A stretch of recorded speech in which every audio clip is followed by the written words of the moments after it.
What's going on, guys? It's Marcus here with Discover Ignite, where we discover possibilities and ignite change.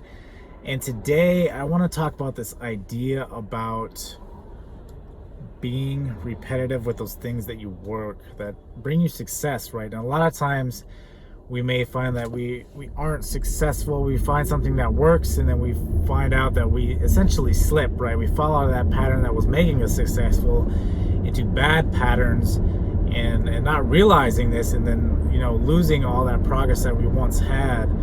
And so this is something that you need to be mindful of, right? And correct it when you can, right? Try to be as mindful with it as you can. And a good example of this being is that, like in day trading, you have to be very repetitive. You have to be very precise, right? You essentially have to set rules and abide by those rules, or you will get burned. And this is about essentially anything in life, right? If you want to be successful at it, you got to find those things that work and keep repeating that process, right? There may be some tweaks here or there, but majority of the time you're just going to be repetitive of that one thing that was successful, right? In the market, it's the same way. Like, there's a specific window that I am successful in. There's a time, especially in the volatile times in the market between 9:30 and 11, where I am successful. There's specific stocks in which I trade that I am successful in, right? And it's just repeating that process, right? Figuring out which process works for you and being repetitive. That's how it's ultimately going to work. And this can apply to anything, right? It's not just the market, it's just anything in life. You got to find that thing that works for you, just like your diet, right? You got to find those foods that work for your body, because everybody's body type is different, right? Everybody's style of day trading is different, and it's all about pattern matching, and then being repetitive with that pattern.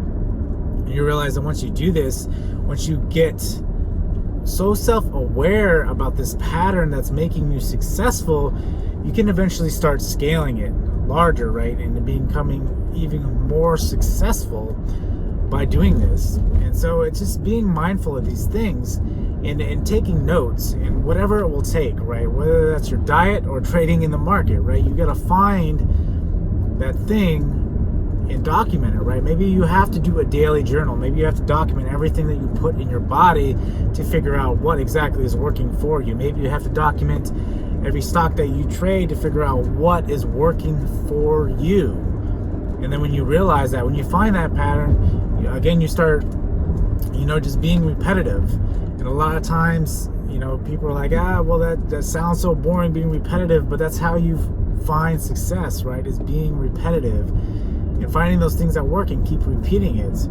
And this is how I've seen success in the market, how I see success in my diet, and in other avenues in life, right? Is by doing that, is by essentially putting out there, realizing, especially when you're starting something new, you may not know what the pattern is, and it may take a long time, it may take a short time, but by documenting your progress, you can see what works for you and what doesn't.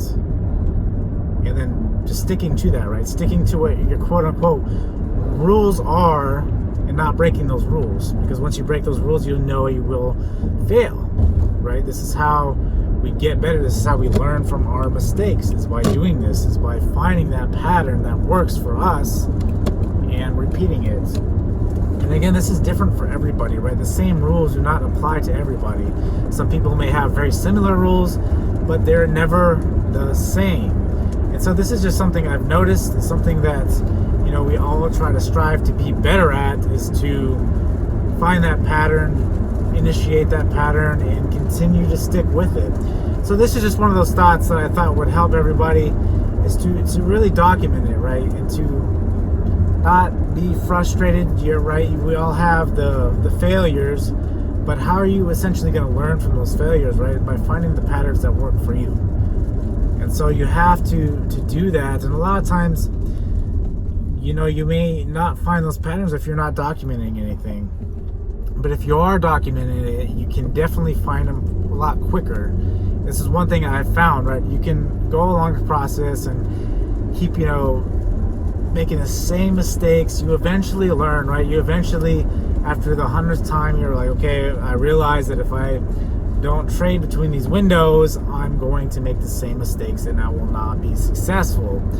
Or, right, I can learn from my mistakes by documenting it. I can pick it up a lot faster. And I can see what things work, what things don't work. And, or you're maybe, again, you're not the person that doesn't like to document it. You just like to go and essentially play out the way things go, right? And I'm the same way, right? I document it sometimes, especially when I'm learning a new process. I find this really truly helps. And again, it cuts down your learning curve dramatically, where essentially when you're not monitoring what you're doing, you're kind of just flying by the seat of your pants. And then hopefully you make that mistake long enough to realize that, okay, now I need to correct this. Now I need to make a mental note of this, that every time this comes up, I got to go A instead of B or B instead of A at this particular point, and correct myself along the way. And so ultimately, I hope that helps you guys. I know this is something that can seem really easy, but I think we do tend to forget that. And